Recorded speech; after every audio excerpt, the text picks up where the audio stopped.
જો આટલા બધા કલાકાર અમારા ભાગમાં આવે હું અડધી કલાક આમાં અમારે જ્યાં મરી જવું.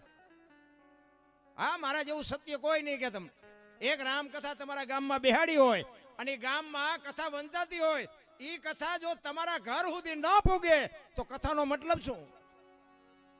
એક વક્તા બાપુ કથા વાંચતો એની રામ ને ભરતનો પ્રસંગ આવે, ભાઈ ભાઈના પ્રેમની વાત આવે, અને આપણા કુટુંબમાં બાપુ ભાઈ ભાઈનો વિખવાદ હોય ને નાનો ભાઈ ઘરે આવીને જો મોટા ભાઈને બથ ન ભરી લે તો સમજી લેજો કથાનો કોઈ મતલબ નથી. ના, ભાઈ ભાઈના વિખવાદ મટી જાય, દેરાણી જેઠાણીના વિખવાદ મટી જાય, હાહુ વહુના વિખવાદ મટી જાય તો સમજો કથા બેહાડી.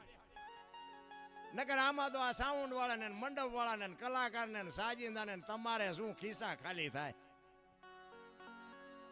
કહેવાનો મારો મિનિંગ તમારું વવાય ને કંઈક ઠેકાણે વાવો તો જ ઉગશે, બાકી કોઈ મતલબ નથી. ના, આ અમે તો